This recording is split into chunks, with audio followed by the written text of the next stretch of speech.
So, hello students, my name is Vaishnavi Gupta and today we are going to continue with our chapter Print Culture and the Modern World and आज हम करने वाले हैं इसका second part Print Comes to Europe. For centuries, silk and spices from China were exported to Europe through the Silk Route. In the 11th century, Chinese paper reached Europe via the same route.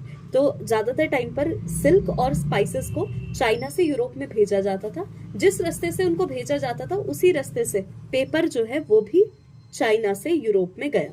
कौन सी century में? 11th century में. अब manuscripts बननी शुरू हो गई. जब paper पहुंचा वहां तो मैन्युस्क्रिप्ट्स बननी शुरू हो गई और उसको लिखने वाले जो लोग होते थे ना मैन्युस्क्रिप्ट्स को, उनको कहते थे scribes. The most famous Italian philosopher Marco Polo travelled in the Asian subcontinent for long time in search of new knowledge. एक मार्को पोलो नाम के इटालियन फिलोसोफर थे. बहुत टाइम तक उन्होंने एशियन सबकॉन्टिनेंट में ट्रैवल करा, ढूंढते रहे वो ताकि नई नॉलेज उन्हें मिल सके. चाइना में वो बहुत टाइम तक रहे तो 1925 में वो इटली आए वापस. तो Marco Polo brought this knowledge back with him. तब जाकर उनको ये जानकारी मिली जो अभी अभी आपको बताई गई है. Now Italians started producing books with wood blocks and soon the technology spread to other parts of Europe. अब जो इटालियन लोग थे वो भी अपनी बुक्स को वुड ब्लॉक यानी लकड़ी के गुटकों से छापना शुरू हो गए. पिछले वाले चैप्टर में, पिछले वाले पोर्शन में हमने पढ़ा था, लास्ट पोर्शन में हमने पढ़ा था ना, वुड ब्लॉक से छापते थे. Okay. However luxury editions were still hand written on very costly vellum. जो एक पेपर होता है, पार्चमेंट पेपर मान लो, क्या किया जाता है, उसको एनिमल की स्किन से बनाया जाता है, उसे कहते हैं वेलम. तो जो महंगी किताबें हैं वो उस वेलम पे बनती थी. These vellum were meant for aristocratic circles and rich monastic libraries which scoffed at the printing book as cheap vulgarities. मतलब ये उन लोगों के लिए बनती थी जो हाई सोसाइटी के लोग थे, राजा महाराजा थे. तो वो समझते थे कि किसी बुक को प्रिंटेड खरीदना वो एक बहुत सस्ता, एक बहुत लो काम है उनके हिसाब से. तो इसीलिए वो चाहते थे कि हाई लेवल की चीजें हम यूज करें, तो वो वेलम के ऊपर छपी हुई बुक्स को पढ़ना ज्यादा पसंद करते थे. और मर्चेंट्स और स्टूडेंट्स जो थे वो तो सस्ती वाली कॉपीज खरीदते थे, वो थोड़ी ना इतनी महंगी अफोर्ड कर सकते. With the increase in the demand of booksellers all over Europe began exporting books to many different countries. अब लोग अलग अलग जगह पर यूरोप से अपनी बुक को एक्सपोर्ट करने लग गए. बुक फेयर लगाए जाने लगे बहुत सारे प्लेसेस पर और हैंड रिटन मैन्युस्क्रिप्ट्स जो थी उनको एक इंक्रीज्ड डिमांड के हिसाब से ऑर्गेनाइज करना शुरू कर दिया गया.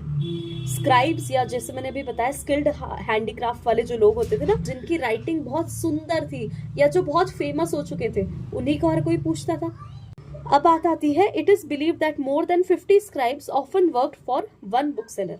किसी एक बुक सेलर के लिए लगभग केवल 50 स्क्राइब्स जो है वो काम करते थे. But the production of hand written manuscripts could not satisfy the expanded demand for books. Books की डिमांड बहुत ज्यादा बढ़ने लगी और इतना ज्यादा वो लोग हाथ से नहीं लिख पा रहे थे. कॉपिंग was an expensive, laborious and time consuming business. Copy करना, लिखना बहुत ही टाइम कंज्यूमिंग था, बहुत लेबोरियस था, मेहनती काम था और बहुत महंगा भी था. तो इसीलिए मैन्युस्क्रिप्ट जो है, अच्छा एक चीज और, हाँ, मैन्युस्क्रिप्ट्स पता है क्या होती है? छोटी छोटी बुकलेट्स जो कि लकड़ी के ऊपर बनी होती है, उनको कहते हैं मैन्युस्क्रिप्ट्स. तो मैन्युस्क्रिप्ट्स ना बहुत जल्दी खराब हो सकती थी, फ्रेजाइल थी बहुत. Okay.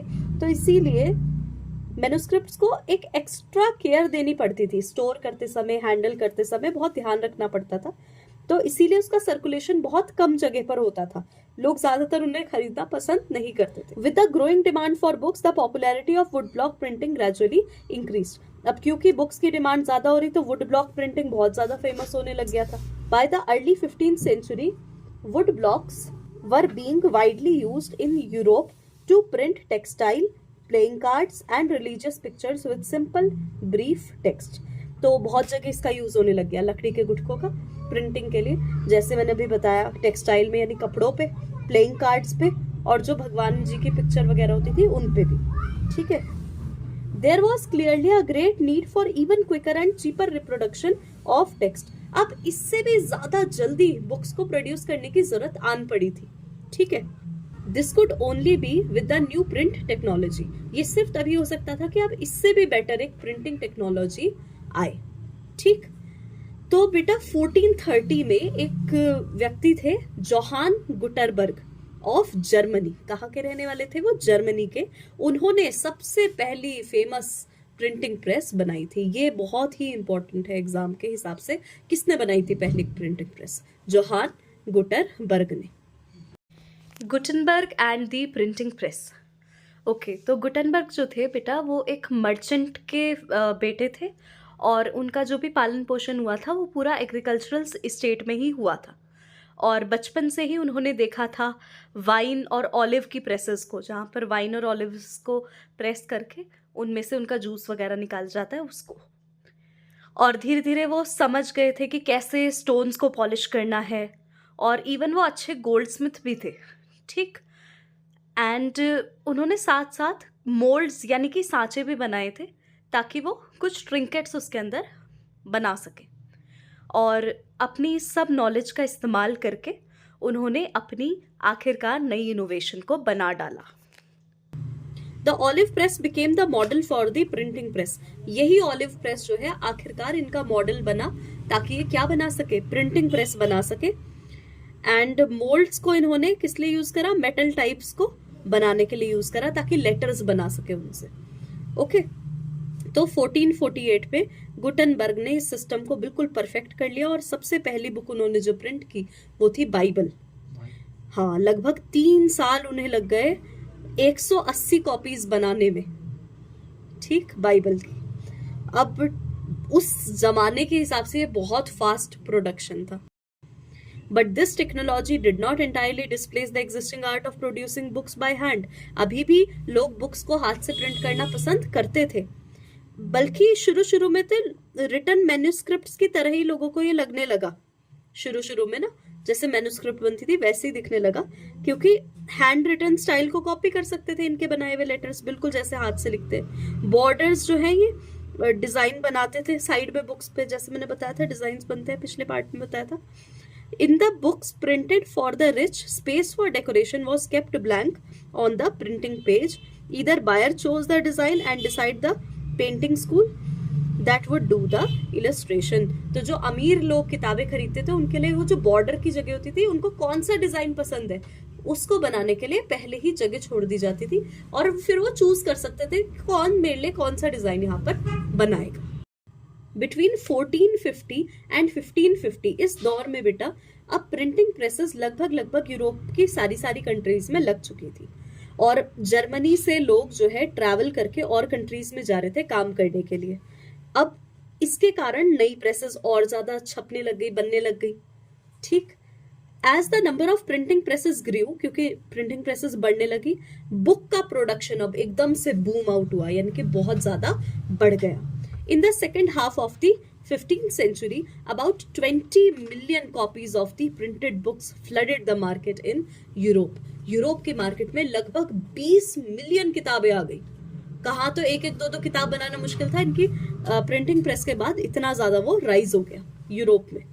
The number went up in the 16th century to about 200 million copies. मतलब पहले 20 मिलियन था, और 16th सेंचुरी में ये जाके ये कहाँ तक पहुंच गया? 200 मिलियन तक। This shift from hand printing to mechanical printing led to the print revolution. इसी के कारण प्रिंट रेवोल्यूशन आया, ठीक।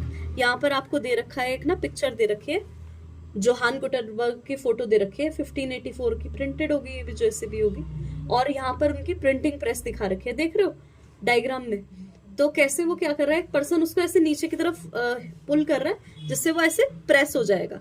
जब प्रेस होगा तो ऊपर लगे हुए हैं लेटर्स नीचे जाके छप जाते हैं, ठीक है। तो कुछ इस तरीके से फिगर नंबर 6 में इसने दिखा रखा है आपको, आप पढ़ लेना, इसमें पूरा यही दे रखा है। बहुत इजी तरीका था, जैसे मैंने भी आपको बताया, मतलब 1 घंटे में लगभग 250 शीट प्रिंट हो जाती थी इससे। इसको ना मूवेबल टाइप प्रिंटिंग मशीन भी कहते थे बेटा। तो लगभग 300 साल तक यही प्रिंटिंग मशीन चलती रही, ठीक है। आज की तो बहुत ज्यादा फास्ट हो गई है। फिगर नंबर 7 में कुछ उनकी प्रिंटिंग प्रेस से छपी हुई बुक की फोटो दे रखी है। बाइबल छापी थी ना उन्होंने सबसे पहले, उसकी फोटो दे रखी है कि कैसी छपती थी। यहाँ नीचे डिजाइन बन रखा है, ऊपर डिजाइन बन रखा है, ठीक है। तो ये सब कुछ छपता था, तो बहुत ध्यान से इनको छापना पड़ता था एक एक चीज बाइबल का, ठीक है। बॉर्डर्स बहुत ध्यान से बनाने पड़ते थे, इसके बाद एक और पिक्चर दे रखी है, अ प्रिंटर्स वर्कशॉप 16th सेंचुरी। तो एक प्रिंटर की शॉप दिखा रखी है बेटा यहाँ पर ना, कौन कौन सी एक्टिविटीज हो रही है, कुछ लोग प्रिंट कर रहे हैं, कुछ लोग जो है बुक्स पढ़ रहे हैं, कुछ अरेंज कर रहे हैं, ऐसे पूरा दिखा रखा है उन्होंने। ठीक है, तो ये पूरा का पूरा इसमें है। ये आपका सेकंड पोर्शन कंप्लीट होता है। अब थर्ड पोर्शन पढ़ेंगे नेक्स्ट वीडियो में। ओके।